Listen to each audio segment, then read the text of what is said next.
The bridge of the Terra's Defiance hummed with quiet activity.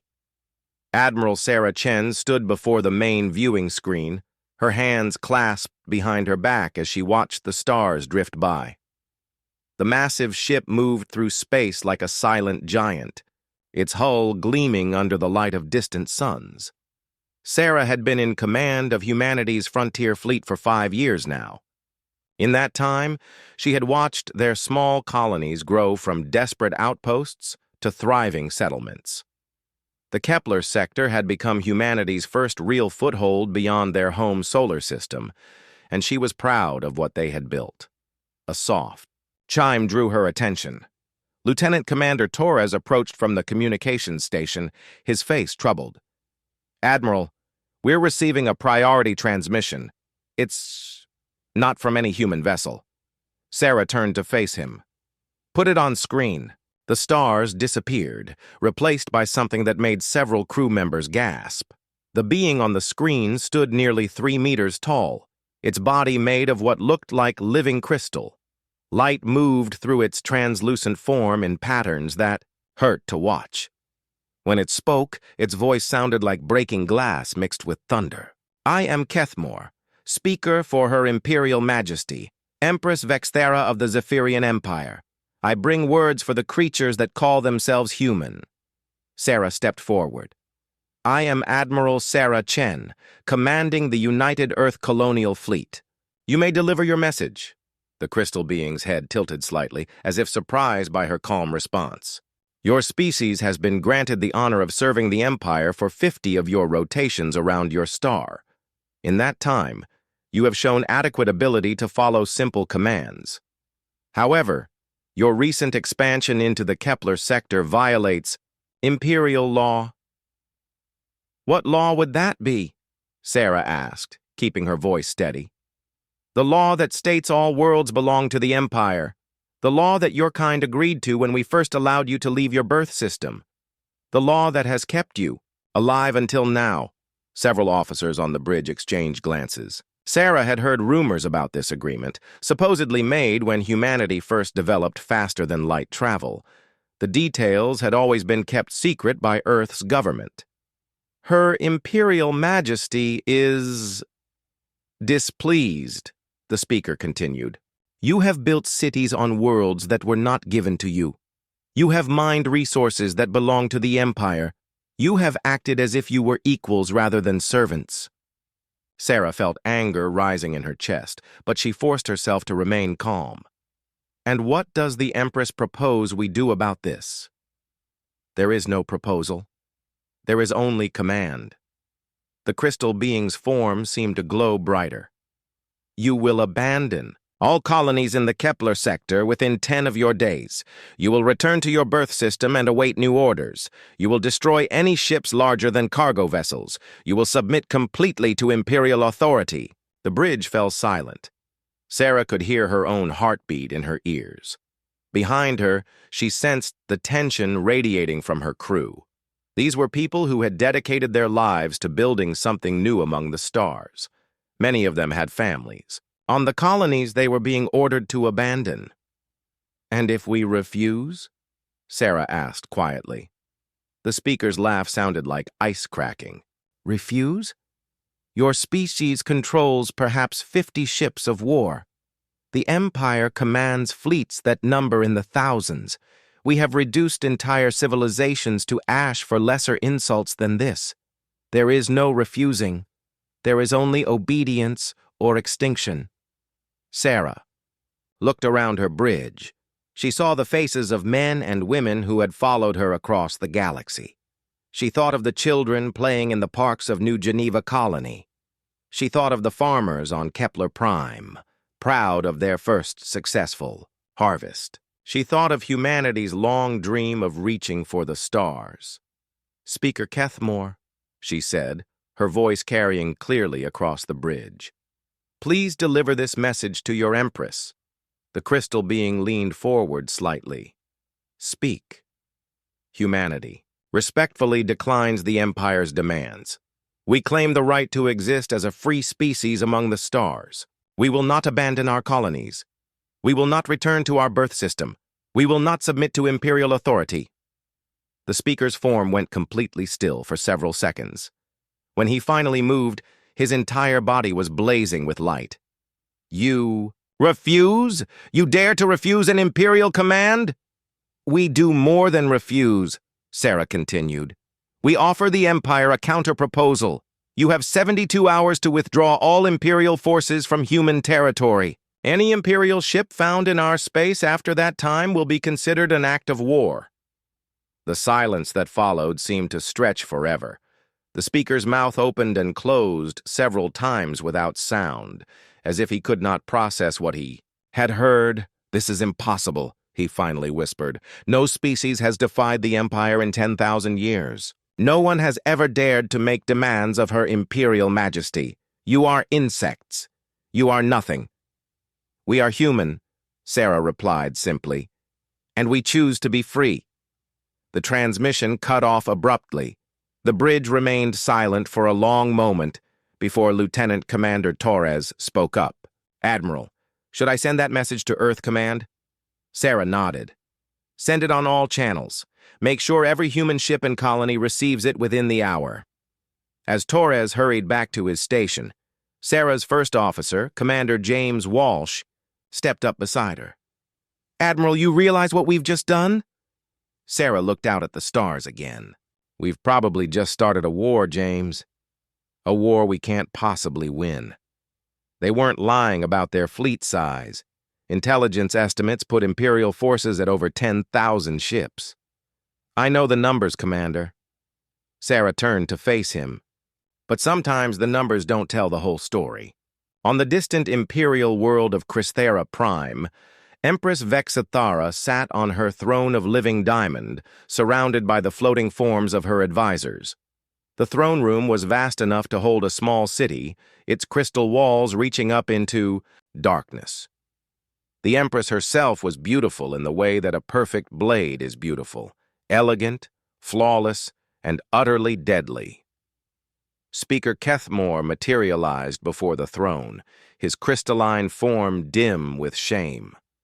My Empress, I have delivered your commands to the humans. And? Her voice was like music played on crystal chimes, but there was ice underneath it. They have refused. The temperature in the throne room dropped 10 degrees in an instant. The Empress rose from her throne, her form growing larger and more brilliant as her rage built. They what? The human admiral sent a message in return. They demand that we withdraw from their territory within 72 hours. The silence that followed was deafening. Several of the floating advisors began to drift backward, away from their Empress. When she finally spoke, her voice shook the very foundations of the palace. 10,000 years, she said slowly. 10,000 years since any species dared to defy this empire. 10,000 years since anyone has forgotten their place in the natural order. She began to pace, her footsteps leaving glowing marks on the crystal floor. The Altarians tried to negotiate for better tribute terms. We turned their homeworld into glass. The Sindari attempted to form an alliance against us. We scattered their fleets and sold their survivors into slavery. The proud Helix Empire thought their ancient technology could protect them. Their star system is now empty space. She stopped pacing and turned to face her advisors. And now these humans, these creatures we have barely noticed for 50 years, they dare to make demands of me? One of her advisors, a floating sphere of pure energy named Yextal, spoke, carefully. My Empress, perhaps they do not understand the consequences of their words. They are a young species, ignorant of Imperial power. The Empress's laugh could have shattered glass. Ignorance? They claim 50 ships and threaten an empire of 10,000? This is not ignorance, Yextal. This is madness. She moved to the great viewing wall that showed the galaxy beyond. Thousands of star systems sparkled in the darkness, each one under Imperial control. No, she said quietly. This is something else. This is the kind of arrogance that must be crushed completely so that no other species ever dreams of following their example. She turned back to her advisors. Send word to Admiral Thexkar. He is to take the Fifth Fleet to the human territories. I want those colonies burned to ash. I want their ships scattered like leaves in the wind. I want survivors brought back in chains to serve as examples. My Empress, another advisor ventured. The Fifth Fleet numbers 300 ships. Perhaps that is excessive for dealing with 50 human vessels? The Empress's eyes blazed. Excessive? Excessive? Her voice rose to a shriek that made the crystal walls ring. These insects have insulted the dignity of the Empire itself. They have forgotten that we are gods and they are dust. I would send the entire Imperial Navy if I thought it necessary. She calmed slightly, but her voice remained deadly. 300 ships will be sufficient to make the point. When other species see what happens to those who defy us, they will remember their place. The humans will learn that there are consequences for challenging their betters. Back on the Terra's Defiance, Sarah sat in her ready room, reading reports from across human space. The response to her ultimatum had been mixed. Some colony governors were terrified, begging Earth Command to find a diplomatic solution. Others were defiant, volunteering their local defense ships for whatever was coming. But there was something else in the reports, something that made Sarah smile despite the gravity of the situation. Hidden manufacturing facilities were coming online. Automated shipyards that had been disguised as mining stations were revealing their true purpose. Ships that had been listed as civilian transports were suddenly displaying weapon systems that shouldn't exist. For 50 years, humanity had appeared weak and compliant, but appearances could be deceiving. A soft chime announced a visitor. Commander Walsh entered, carrying a data pad. Admiral, we're receiving confirmations from all sectors. Operation Exodus is a go. Sarah nodded. How long until the first wave is ready? 12 hours for the near systems, 48 hours for the outer rim facilities. And our special projects? Walsh's grin was sharp. The first Prometheus-class carriers should be ready for launch within the week, all 1,000 of them. Sarah stood and walked to her viewport. In the distance, she could see the running lights of other human ships gathering in the darkness. Soon, very soon, the galaxy would learn something new about humanity. They would learn that sometimes the quiet ones were the most dangerous. The Empress expected to face 50 ships crewed by panicked primitives. Instead, she was about to discover that humanity had spent 50 years preparing for exactly this moment.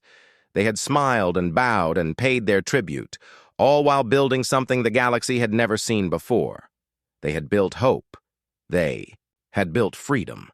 And they had built it with enough firepower to defend it. The 72-hour countdown had begun. Admiral Thexkar stood on the command deck of his flagship, the Eternal Dominion, and felt satisfaction flow through his crystalline form. Around him, 300 ships of the Imperial Fifth Fleet moved through hyperspace like a school of deadly fish. Each vessel was a masterwork of Zephyrian engineering, built over centuries and crewed by warriors who had never known defeat. The Admiral himself was old by Imperial standards, having served the Empire for over 2,000 years. He had commanded fleets in dozens of campaigns, always emerging victorious. The destruction of the Altarian resistance, the crushing of the Sindari alliance, the final elimination of the Helix Empire. Each victory had added to his legend. This mission felt almost insulting in its simplicity. 50 human ships against 300 Imperial dreadnoughts. It would barely qualify as target practice. Admiral, his communications officer called out, we are receiving updated intelligence from Imperial Command. Thexkar gestured for the report to be displayed. As he read, his satisfaction began to turn to confusion. This cannot be correct, he muttered. They claim the humans are showing unusual activity across their territory. What kind of activity? Admiral? His second-in-command asked. Ships moving to rally points. Communications traffic increasing by 3,000%. Industrial facilities that were supposedly mining operations now showing energy signatures consistent with manufacturing. Thexkar's form darkened. Either our intelligence network has become completely incompetent, or these humans have been hiding something. He dismissed the thought with a gesture. No matter. Whatever they are doing, it is too late. We will be in their space within 6 hours. They will learn the price of defying the Empire. Meanwhile, in the Kepler sector, humanity was revealing its greatest secret. Captain Marcus Rodriguez stood on the bridge of his ship, watching something that should have been impossible. The asteroid designated as Mining Station Omega-7 was splitting apart like a flower opening to the sun. But instead of revealing rock and ore, it was showing the gleaming hull of something magnificent. The Prometheus-class supercarrier New Horizon emerged from its hiding place like a whale surfacing from the deep. The ship was massive beyond anything. In human naval history, stretching over 2 kilometers from bow to stern. Its hull bristled with launch bays, manufacturing pods, and weapon systems that had been theoretical just 5 years ago. "My God," whispered his navigation officer. "How long has this been here?" 30 years, Rodriguez replied. "Ever since we first encountered the Empire. Humanity has been preparing for this day since the moment we realized we were not alone. In the galaxy, across human space, similar revelations were taking place. Hidden shipyards were coming online. Automated factories that had been disguised as civilian installations were beginning to churn out fighters, drones, and support craft at an incredible rate. Ships that had been listed as cargo haulers were revealing weapon systems that made them competitive with Imperial cruisers. But the Prometheus carriers were the crown jewel of human preparation. Each one was not just a ship, but a mobile industrial complex. They could manufacture their own fighters, produce their own ammunition, and even build smaller support vessels using raw materials gathered from asteroids and defeated enemy ships. Admiral Sarah Chen was aboard the first carrier to go operational, the Terra's Hope. She walked through its massive hangar bays, watching as thousands of drones and fighters moved in perfect coordination. The ship's AI systems were learning and adapting in real time, preparing for the battle to come. "Status report," she called to the ship's captain, Elena Vasquez. "All systems green, Admiral. We've got 15,000 combat drones ready for deployment, plus 200 manned fighters. Manufacturing bays are producing replacement units at a rate of 50 per hour. Sarah nodded. "And the other carriers?" 7 more are operational and moving to intercept positions. The rest will be online within 48 hours. Sarah felt a cold smile cross her face. Let the Empire come with their 300 ships. They would find humanity ready. On Chrysa Prime, Empress Vexathera was growing increasingly agitated. Reports kept flowing in from across human space, each one more disturbing than the last. "Explain to me," she said to her intelligence advisor, "how a species we have monitored for 50 years suddenly has industrial capacity we never detected." The advisor, a floating collection of sensory organs called Neth Ulan, rippled with distress. "My Empress, the humans appear to have been more clever than we assumed. They have hidden their true capabilities while appearing to comply with our restrictions." "Hidden how?" "Their asteroid mining operations were actually disguised shipyards. Their cargo haulers were actually warships with retractable weapon systems. Their research stations were actually manufacturing facilities producing combat equipment." The Yaoda Empress's form began to glow with rage. "Are you telling me that for 50 years these insects have been lying to us?" "It appears so, my Empress. They have shown remarkable dedication to long-term planning." "How many ships do they actually have?" Nethulan's form contracted with fear. "Our estimates are uncertain. We count at least 200 combat vessels, possibly more, and they appeared to be producing new ships at an unprecedented rate. The Empress began to pace again, her footsteps cracking the crystal floor. 200 ships, still outnumbered by the Fifth Fleet, but not the easy victory we expected. There is something else, my Empress. What else? The humans appear to have developed new tactical doctrines. Their ships do not fight alone, but in coordination with massive swarms of smaller craft. Our models suggest this could be problematic for our traditional approach. The Empress stopped pacing. Problematic? Our ships are designed for individual combat, for glorious duels between warriors.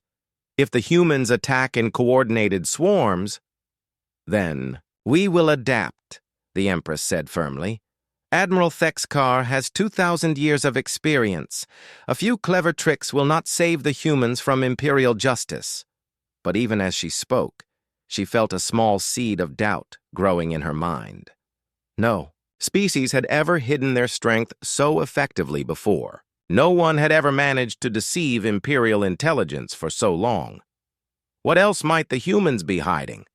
In the void between stars, the first human ship encountered an Imperial scout. The engagement lasted less than 30 seconds. The Imperial vessel, a sleek destroyer called Sharp Edge, detected what appeared to be a lone human cargo ship. Captain Yexthul ordered an immediate attack, expecting to destroy the enemy with a single plasma barrage. Instead, the cargo ship suddenly bristled. With weapon turrets, point defense systems that shouldn't exist on a civilian vessel swatted the Imperial plasma bolts out of space.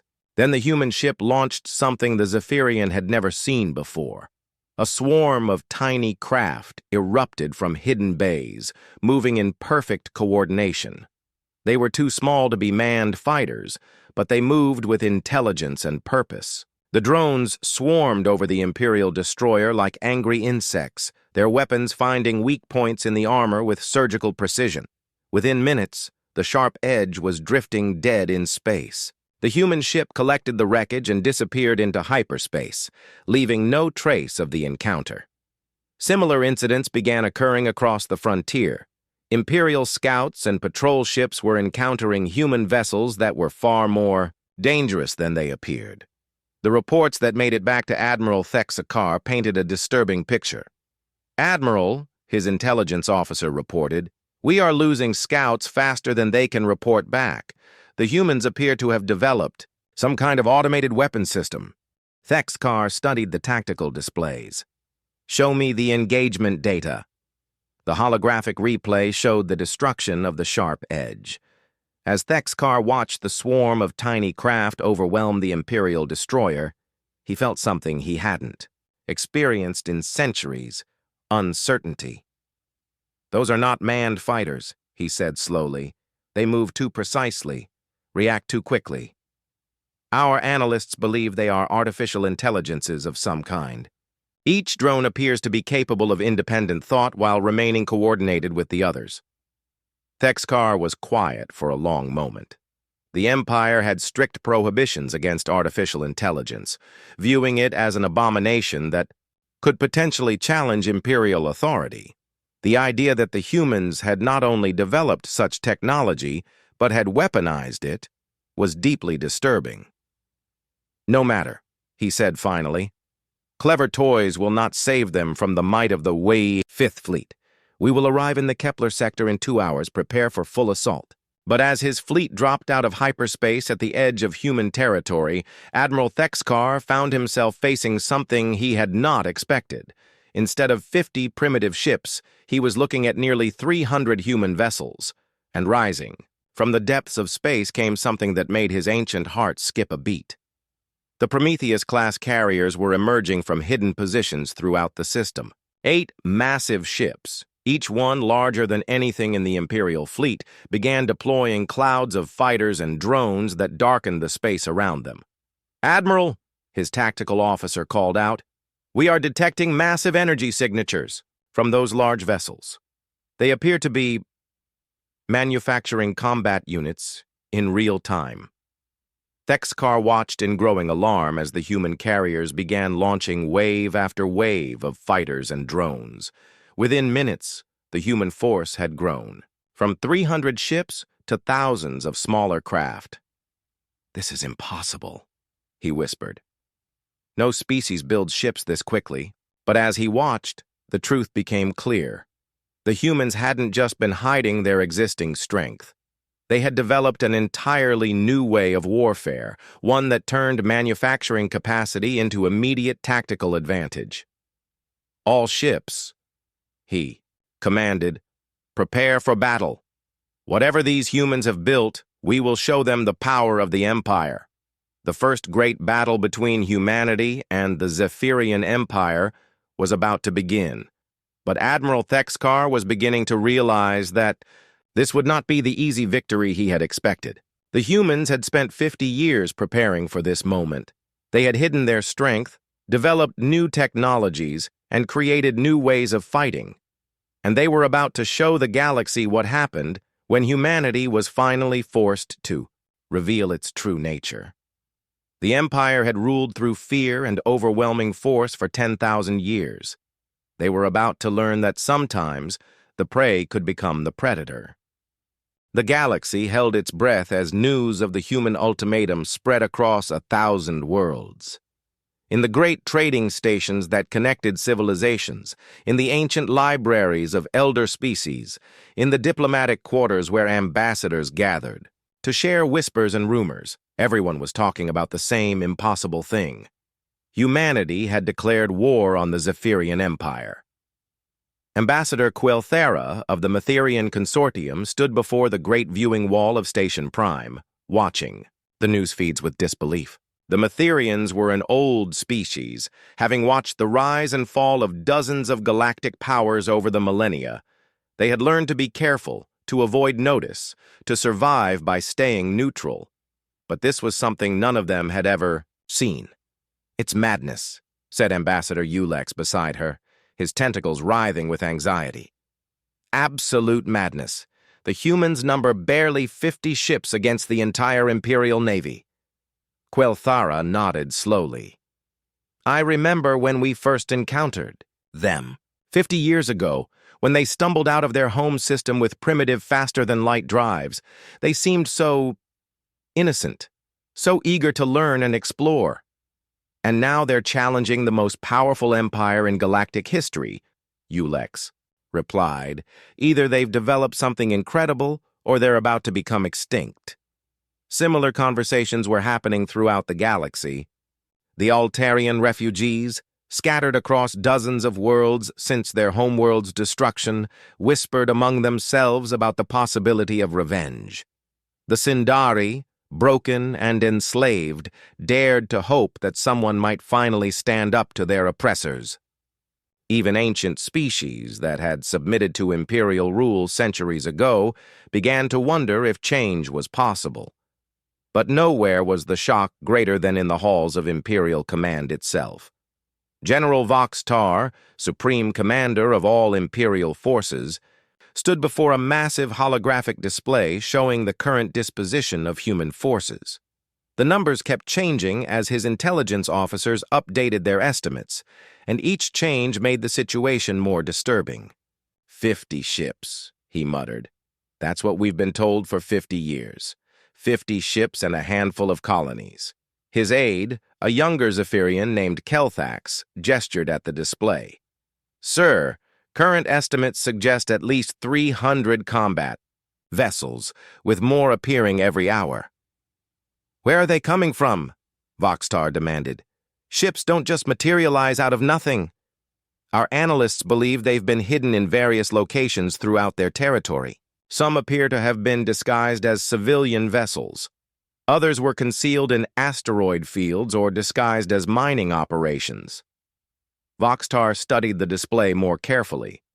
Something about the human deployment pattern bothered him. Their ships weren't arranged like any military formation he had ever seen. Instead of the orderly battle lines favored by most species, the human vessels seemed to be scattered randomly throughout their space. "General," Kelthax continued, "there's something else. These large vessels here, He highlighted 8 massive signatures on the display. Our scouts report they're unlike anything we've seen before. They appear to be manufacturing ships and equipment in real time. That's impossible. Sir, we have visual confirmation. These carriers are launching hundreds of smaller craft every hour, and the smaller craft appear to be controlled by artificial intelligence. Voxtar's form went rigid. The Empire had banned AI research centuries ago, after witnessing what happened to the ancient Kythera civilization. The Kythera had created artificial minds so advanced that they eventually replaced their creators entirely. Now those AI entities wandered the galaxy as the eternal machines, neither alive nor dead, a warning to any species that might follow the same path. The humans are using forbidden technology. It appears so, sir, but their AI seems to be purely military, designed only for combat operations. It shows no signs of independence or self-awareness. Voxtar was quiet for a long moment. The Empire's strength had always come from its mastery of crystal-based biotechnology, allowing them to grow ships and weapons rather than manufacture them. But that process took time. If the humans had found a way to mass-produce military equipment rapidly, "Send word to the Empress," he said finally. "Recommend that additional fleets be moved to support Admiral Thek's car." "How many fleets, sir?" Voxtar looked at the display again, watching as more human ships continued to appear. "All of them. In the Kepler sector, the first battle between Imperial and human forces was reaching its climax. Admiral Thek's car had expected a quick victory against primitives. Instead, he found himself fighting a type of warfare that challenged everything he thought he knew about space combat. The human carrier. Terra's hope drifted at the center of the battle, surrounded by a cloud of fighters and drones so dense it looked like a metallic storm. Captain Marcus Rodriguez watched from the bridge as his ship's AI systems coordinated the movements of over 10,000 individual craft. "Status report," he called to his tactical officer. "We've destroyed 12 Imperial cruisers and damaged 6 more. Our losses are minimal. The AI swarms are adapting to their tactics faster than they can counter-adapt." Rodriguez nodded. This was the key to humanity's new doctrine. Where other species built a few powerful ships and trained elite crews to operate them, humans had created thousands of smaller, expendable units that could learn and evolve in real time. On the main screen, he watched as a group of Imperial destroyers tried to break through the drone screen. The AI swarms immediately shifted formation, creating a funnel that channeled the enemy ships into a killing zone. Within minutes, the destroyers were reduced to drifting wreckage. "Sir," his communications officer called out, "Admiral Chen is requesting a tactical update. Tell her we're implementing Protocol Swarm with 93% effectiveness. The enemy is having difficulty adapting to our coordination patterns." Across the battle space, similar scenes were playing out. Human carriers hung back from direct combat, instead launching endless waves of fighters and drones that swarmed over Imperial ships like metal locusts. Each drone was individually weak, but together they formed a collective intelligence that could outthink and outmaneuver traditional crew-operated vessels. Admiral Thekskar watched the destruction of his fleet with growing horror. In 2000, years of warfare, he had never seen anything like this. His beautiful ships, each one a work of art created over decades, were being torn apart by swarms of crude-looking human craft. "Admiral," his tactical officer reported, "we've lost 47 ships. Enemy losses are difficult to estimate. They keep producing new craft faster than we can destroy them." "Focus fire on the large vessels," Thekskar ordered. "If we can destroy their carriers, the smaller craft should become ineffective." But even this proved difficult. The human carriers were protected by overlapping shields of drones that absorbed incoming fire like a living wall. And every time the Imperial forces managed to destroy a group of drones, new ones launched to take their place. "Sir," his communications officer called out urgently, "I'm detecting hyperspace signatures. Multiple contacts incoming. Thexkar felt a moment of relief. Perhaps Imperial Command had sent reinforcements. But as the new arrivals dropped out of hyperspace, his hope turned to despair. More human carriers were arriving. Not just one or two, but dozens of them. Each one immediately began deploying its own swarms of fighters and drones, adding to the chaos of the battle. "How many ships do they have?" he whispered. His question was answered as ships continued to arrive. 50 carriers became 100. 100 became 200. The space around the Kepler system began to fill with human vessels, each one adding to the growing swarm of smaller craft. On the bridge of the Terra's Defiance, Admiral Sarah Chen watched the tactical display with satisfaction.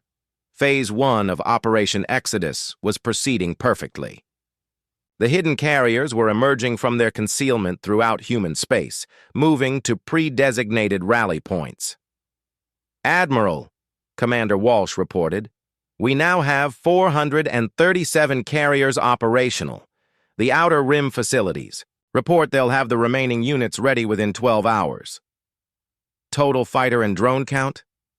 Over 2 million and climbing. The AI coordination network is handling the increased load without any performance degradation." Sarah nodded. The AI systems had been perhaps humanity's greatest innovation. Unlike the rebellious artificial minds that had destroyed other civilizations, human AI was designed from the ground up to work in partnership with human commanders. Each drone was essentially an extension of a human pilot's will, allowing single individuals to control hundreds of craft simultaneously. "Admiral," the communications officer called out, "we're receiving transmissions from across the galaxy. Species we've never heard of are asking if the reports about our fleet size are accurate." "What are you telling them?" "The truth, ma'am. We now have 800 carriers operational, with more coming online every hour." Sarah smiled. Let the galaxy watch. For too long, species had suffered under Imperial oppression because they believed resistance was impossible. Humanity was about to prove them wrong. On distant worlds, the news was spreading like wildfire. The Altarian refugees gathered around communication terminals, weeping as they watched human ships tear through Imperial formations. The enslaved Sindari whispered the numbers to each other in their work camps. 800 carriers, then 900, then 1,000. Ambassador Quelthara stood in the trading station's communication center, watching the live feeds with growing amazement. "By the ancient gods," she whispered. "They actually did it. They actually built a fleet capable of challenging the Empire." Beside her, Ambassador Ulex was practically dancing with excitement. 1,000 carriers! 1,000! And each one producing hundreds of fighters! The mathematics are staggering. But where did they hide them all? "Does it matter?" Ulex laughed. "They're here now. For the first time in 10,000 years, someone is making the Empire bleed." Word began to spread that this was not just a battle, but a revelation. Humanity had spent 50 years pretending to be weak while building something the galaxy had never seen. They had turned manufacturing into a weapon, logistics into a strategy, and patience into their greatest strength. The first rumors began to reach other oppressed species. If humanity could hide such strength for so long, what might be possible for others? If the mighty empire could be challenged, what did that mean for the future of galactic civilization? In the Kepler system, Admiral Thexkar made the decision that would haunt him for the rest of his days. Faced with the complete destruction of his fleet, he ordered a general retreat. "All ships withdraw to safe hyperspace distance. We will regroup and await reinforcements." It was the first time in over 1,000 years that an Imperial fleet had retreated from battle. As the surviving ships of the Fifth Fleet limped away from human space, they carried with them news that would shake the Empire to its foundation. Humanity was no longer hiding. The galaxy's greatest secret had been revealed. And among the stars, the balance of power had just shifted in ways that no one could have imagined. The age of Imperial dominance was ending. The age of humanity was about to begin. The throne room of Chrysa Prime had never seen such chaos.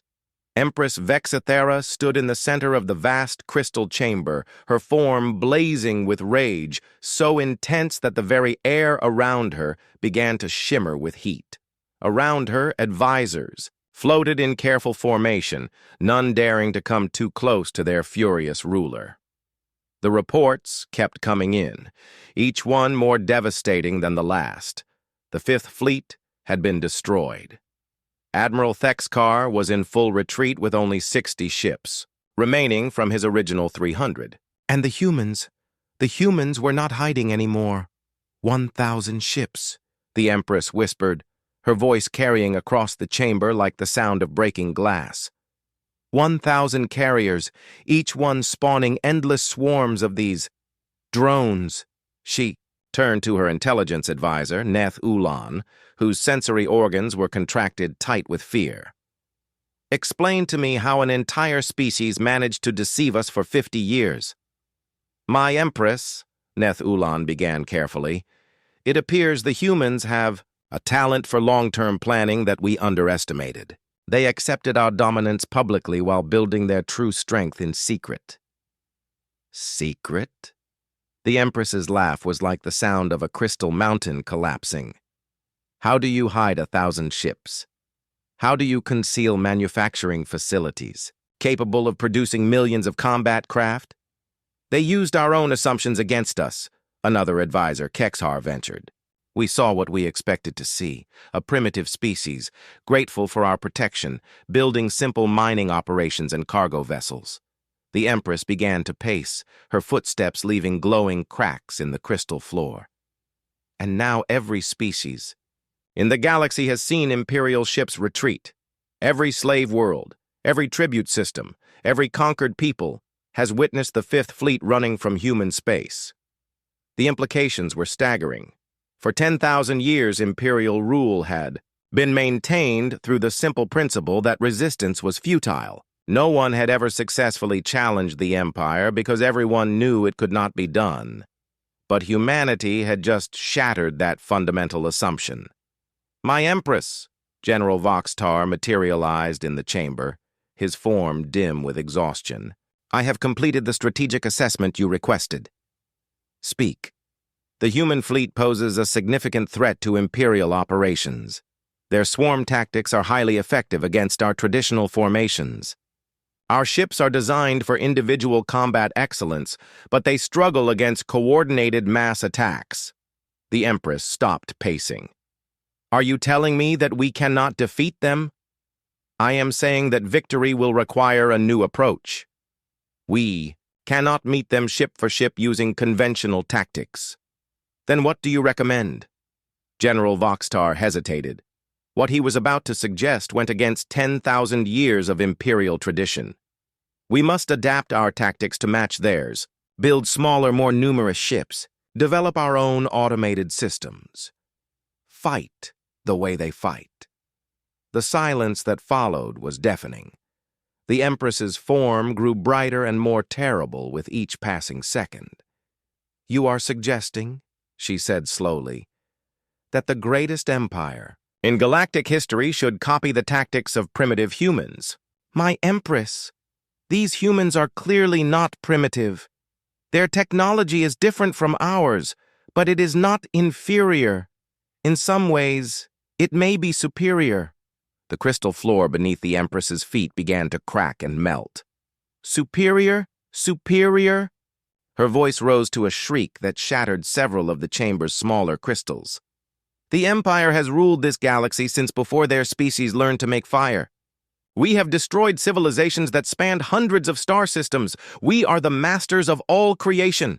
She turned to face her assembled advisors, her form now so bright it was painful to look at directly. I will not hear talk of copying inferior tactics from inferior beings. We will crush them using Imperial methods, Imperial technology, and Imperial superiority. General Voxtar bowed his head. As you command, my Empress, what are your orders? Mobilize the First and Second Fleets. Call back the border patrols. Summon ships from every sector of the Empire. Her voice dropped to a deadly whisper. I want 1,500 ships, General. 1,500 of our finest vessels, crewed by our best warriors. We will show these humans what happens when insects try to sting gods. The advisors exchanged worried glances. Mobilizing such a large force would leave many Imperial systems undefended. It would also signal to the entire galaxy that the Empire considered humanity a serious threat. My Empress, Intelligence Advisor Nethulan spoke carefully. Pulling. So many ships from patrol duties will leave our territory vulnerable. There are signs that some of our tributary species are already becoming restless. The Empress's laugh could have shattered diamond. Let them be restless. When we return from burning human space to ash, they will remember why they fear us. Sometimes it is necessary to remind the galaxy of Imperial power. She moved to the great viewing wall that showed the Empire's territory. Thousands of star systems sparkled in the darkness, each one under her control. For 10,000 years, peace has been maintained through strength. Every species knows that to challenge us is to invite destruction. These humans have forgotten that lesson, and their ignorance has infected others with false hope. She turned back to her advisors. When we are finished with humanity, there will be no survivors, no prisoners, no mercy. Their colonies will be glass, their ships will be scrap, and their homeworld will serve as a monument to the price of defying the Empire. Meanwhile, in human space, Admiral Sarah Chen stood in the command center of the newly completed stronghold. They called Freedom Station. The massive space facility hung in the void between Kepler Prime and New Geneva, serving as the coordination center for humanity's growing fleet. The display walls around her showed the current disposition of human forces, and the numbers were staggering even to her. 1,000 Prometheus-class carriers were now operational, supported by 10,000 escort vessels and over 5 million drones. It was a fleet larger than anything in recorded galactic history. Admiral, Captain Rodriguez reported, having been transferred to serve as her chief of staff. We're receiving reports from across the galaxy. Imperial forces are mobilizing on a massive scale. How massive? Intelligence estimates suggest they're gathering between 12 and 1,500 ships, the largest Imperial fleet ever assembled. Sarah nodded grimly. The Empress is committed now. This isn't just about our colonies anymore. This is about the future of galactic civilization. She turned to address the assembled human commanders who had gathered at Freedom Station. Captains and admirals who had spent their careers hiding humanity's true strength, waiting for this moment. Ladies and gentlemen, she began, 50 years ago, when we first encountered the Empire, we faced a choice. We could submit completely and become another conquered species, or we could prepare for the day when we would be strong enough to stand free. The room was silent as every human officer hung on her words. We chose to prepare. We chose to sacrifice short-term comfort for long-term freedom. We built our ships in secret, trained our crews in hidden facilities, and developed technologies that the galaxy had never seen. She gestured to the displays showing their fleet. This is the result of 50 years of human determination. 1,000 carriers, 5 million drones, the largest coordinated artificial intelligence network ever created. We have built something that can stand against the full might of the Zephyrian Empire. But, she continued, her voice growing harder, building this fleet was the easy part. Now we must use it. The Empire is gathering its full strength to destroy us. When they come, they will bring everything they have. This will not be a battle. This will be a war that determines whether humanity lives free or dies in chains. She looked around the room, meeting the eyes of every commander present. Are you ready? The response was immediate and overwhelming. Every officer in the room stood, their voices joining in a chant that echoed through the station. Free humanity! Free the galaxy! But even as her commanders showed their enthusiasm, Sarah knew the challenges that lay ahead. The Empire had 10,000 years of experience in warfare. They commanded technologies that humanity barely understood, and they would be fighting with the desperation of a power that had never faced a real challenge. The coming battle would not just determine humanity's fate. It would decide whether the galaxy continued under Imperial tyranny or entered a new age of freedom and cooperation. The stakes could not be higher. On the distant world of Altair 7, in a refugee camp that had existed for 300 years, an old Altarian named Quelthara listened to the news broadcasts with tears streaming down his weathered face.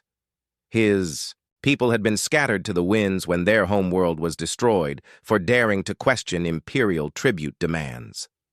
Since then, they had lived as exiles, never daring to hope for justice. "Grandfather," a young Altarian asked, "is it true? Are the humans really fighting the Empire?"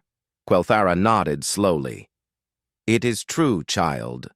For the first time in 10,000 years, someone is standing up to the Empire and winning."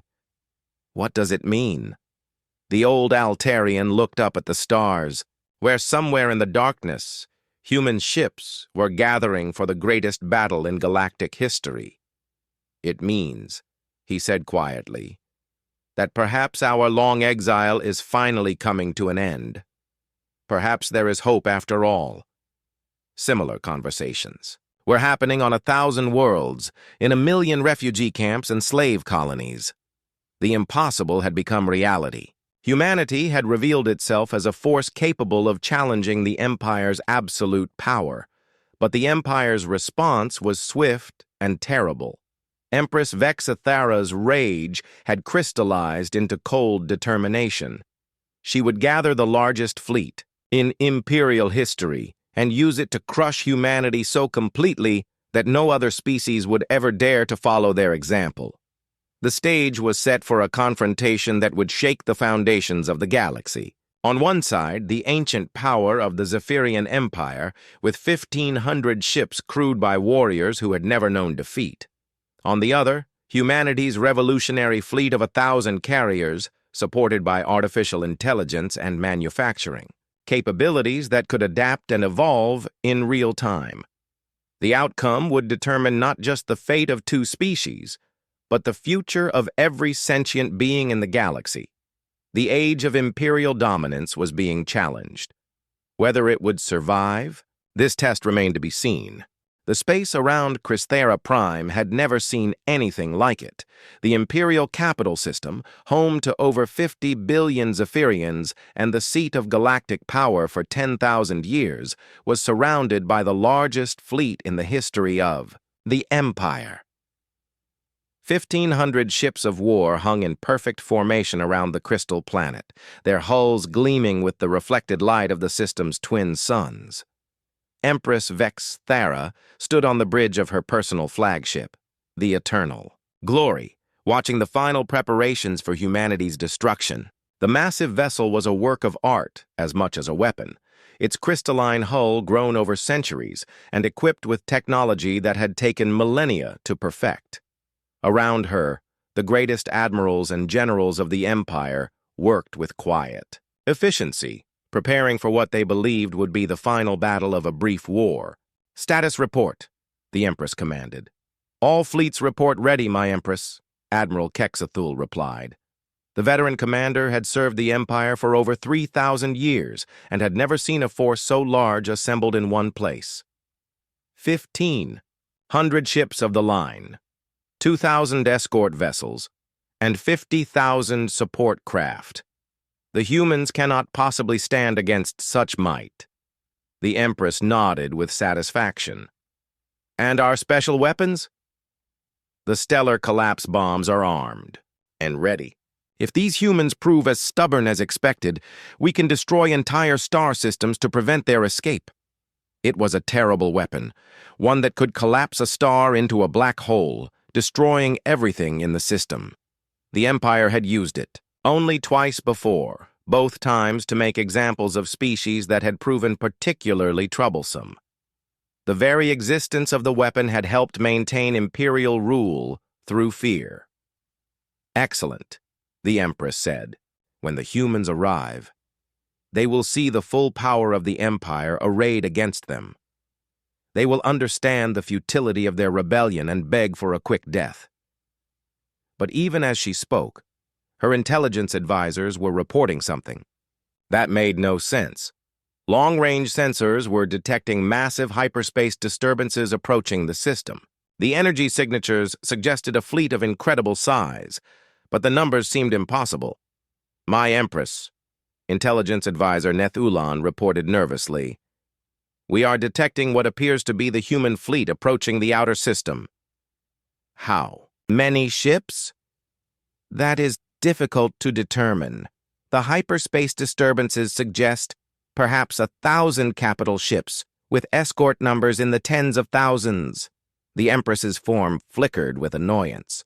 "Your sensors are malfunctioning. No species has ever assembled a fleet of such size." "I have verified the readings 3 times, my Empress. The human fleet appears to be larger than our own." Before the Empress could respond, space at the edge of the system began to ripple with incoming hyperspace jumps. What emerged from the quantum foam made every Zephyrian on the bridge fall silent in shock. The human fleet was arriving in waves, ship after ship dropping out of hyperspace with mechanical precision. First came the escorts and destroyers, sleek vessels that looked primitive compared to Imperial craft, but moved with deadly purpose. Then came the cruisers and battleships, larger vessels that bristled with weapon systems. But it was the carriers that truly shocked the Imperial observers. One after another, the massive Prometheus-class ships emerged from hyperspace, each one immediately beginning to deploy clouds of fighters and drones. 10 carriers became 50, 50 became 100, and the count kept climbing. "How many?" the Empress whispered. 1,000 carriers confirmed," Admiral Kex Thul reported, his voice tight with disbelief. "Escort vessels number over 30,000. And they are deploying, by the ancient crystals, they are deploying millions of smaller craft." The space around Chrysa Prime began to darken as the human fleet deployed. Wave after wave of drones and fighters poured from the carriers, forming clouds so dense they looked like metallic storms. The AI coordination network that controlled them was operating on a scale that defied comprehension, managing the movements of over 8 million. Individual craft. Admiral Sarah Chen stood on the bridge of the Terra's Defiance, now serving as the flagship of humanity's greatest fleet. Around her, the command crew worked with quiet intensity, coordinating an operation that had taken 50 years to prepare. "All carriers report ready for deployment," Captain Rodriguez announced. "Drone swarms are achieving optimal formation patterns." Sarah nodded, looking out at the Imperial fleet arrayed before them. 1,500 ships was indeed a massive force, the largest the Empire had ever assembled. But humanity had built something different. Where the Empire relied on individual ship excellence, humans had created a collective intelligence that could adapt and evolve in real time. "Open a channel to the Imperial flagship," she ordered. On the bridge of the Eternal Glory, the Empress's communications officer announced an incoming transmission from the human fleet. The Empress gestured for it to be displayed, curious to hear what these insects had to say before their destruction. Admiral Chen's image appeared on the main screen, her expression calm and determined. "Empress Vexithara, I am Admiral Sarah Chen of the United Human Fleet.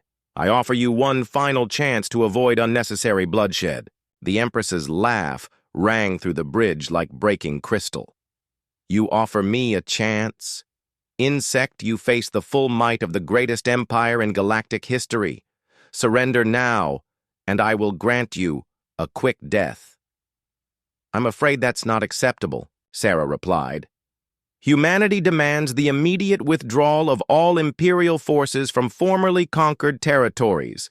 We demand an end to the tribute system and the release of all enslaved populations." "You demand?"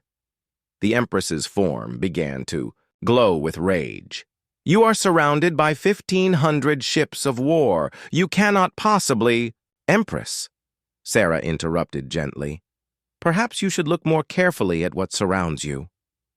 For the first time, the Empress turned her attention to the tactical displays showing the current disposition of forces. What she saw made her crystal form go cold.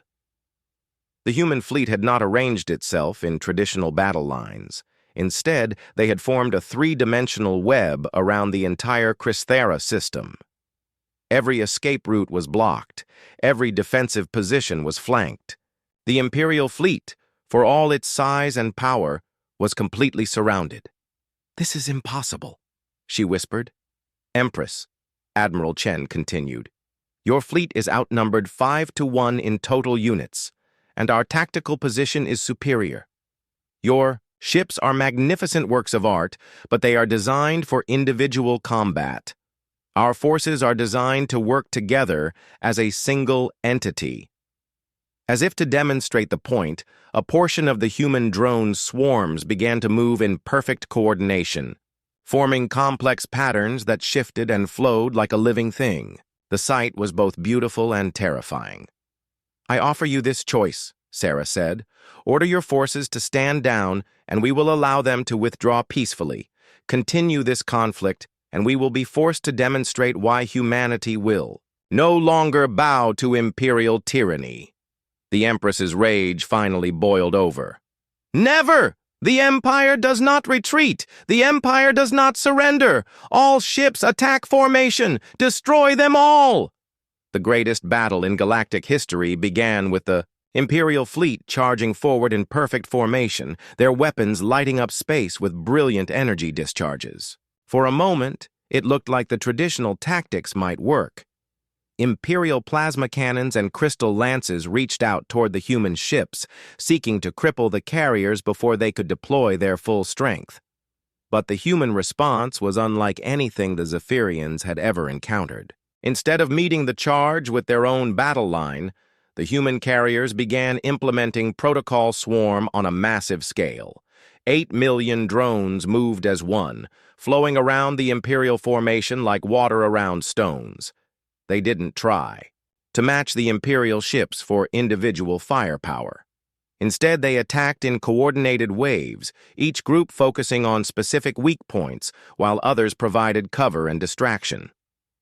Captain Marcus Rodriguez, commanding the carrier New Horizon, watched with satisfaction as his ship's AI coordinated with thousands of others to create a battle plan of unprecedented complexity.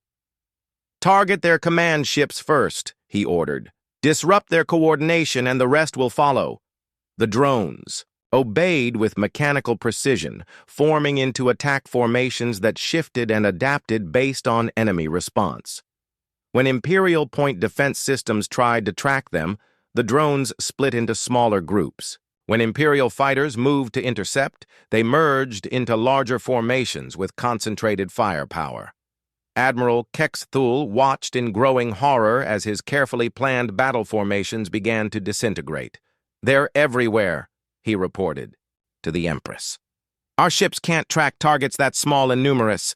They're cutting us apart piece by piece." The Empress refused to accept what she was seeing. "Impossible! Focus all fire on their large ships. Destroy the carriers and the smaller craft will become ineffective." But even this proved futile. Every time Imperial forces concentrated their fire on a human carrier, clouds of drones moved to intercept. The drones sacrificed themselves by the thousands to protect the larger ships, but for every one destroyed, 2 more launched to take its place. Worse, the human carriers were not passive targets. As Imperial ships were destroyed, the carriers began sending out salvage drones that stripped useful materials from the wreckage. These materials were immediately fed into the carriers' manufacturing systems, producing new fighters and drones within minutes. "They're using our own ships against us," Admiral Kexthul reported in disbelief. "Every vessel we lose makes them stronger." The battle raged for hours, but the outcome became increasingly clear. The Imperial fleet, designed for glorious individual combat, could not adapt to humanity's collective tactics. One by one, the great ships of the Empire were overwhelmed by swarms of individually weak but collectively unstoppable human craft. As the tide of battle turned decisively against the Empire, Empress Vexithara made a decision that would have horrified any sane being. Rather than accept defeat, she activated the stellar collapse bombs. "If I cannot rule this galaxy," she snarled, "then no one will. Activate the Star Killers. Destroy this entire system." But Admiral Chen had anticipated this possibility. As the Imperial weapons began to charge, human stealth ships that had been hiding in the system's asteroid belt revealed themselves. These specialized vessels had been waiting for exactly this moment. "Empress," Sarah's voice came over the communication channel, "I'm afraid we cannot allow you to commit genocide in the name of your wounded pride. Our forces have already neutralized your stellar weapons." On the main screen, the Empress watched, in disbelief as her ultimate weapons were systematically destroyed by human infiltration teams. The Star Killers, which had taken centuries to build and position, were reduced to scrap metal in a matter of minutes. "How?" she whispered. 50 years of preparation, Empress. We knew about your super weapons almost from the beginning. We've been planning for this moment longer than you can imagine." As the last of her fleet was overwhelmed by the human swarms, Empress Vexithara found herself alone on the bridge of her flagship, surrounded by the wreckage of her dreams of eternal dominance. Her crew had surrendered rather than die pointlessly, and Imperial ships throughout the system were laying down their arms. Admiral Chen's image appeared on the screen one final time. "Empress Vexithara, you are defeated. The age of Imperial tyranny is over. Surrender now, and I give you my word that you and your people will be treated with dignity." The Empress looked around her ruined bridge, at the tactical displays showing her shattered fleet, at the human ships that now controlled the space around her capital world. For 10,000 years, the Empire had ruled through fear and overwhelming force. Now, for the first time in galactic history, that rule had been broken by a species that had learned to fight smarter rather than harder. "The Empire," she whispered. "The Empire is finished," Sarah said gently. "But the Zephyrian people can have a future. Join us in building something better. Help us create a galaxy where all species can live free and equal." The Empress was silent for a long moment. Then, slowly, she reached out and activated her ship's surrender beacon. The greatest empire in galactic history had fallen. In the days that followed, the galaxy watched in amazement as humanity offered something unprecedented: mercy in victory. Instead of enslaving the Zephyrians or destroying their worlds, the humans offered them membership in a new galactic confederation. Former Imperial slave worlds were liberated. Tribute systems were disbanded. For the first time in 10,000 years, the galaxy knew peace without oppression. On 1,000 worlds, beings who had lived their entire lives under Imperial rule looked up at the stars and dared to hope for a better future. The age of human expansion had begun, not through conquest, but through liberation. And in the command center of Freedom Station, Admiral Sarah Chen looked out at the stars and smiled. Humanity had finally taken its place among the galactic community, not as conquerors, but as liberators, not as overlords, but as friends. The dream of a free galaxy had become reality.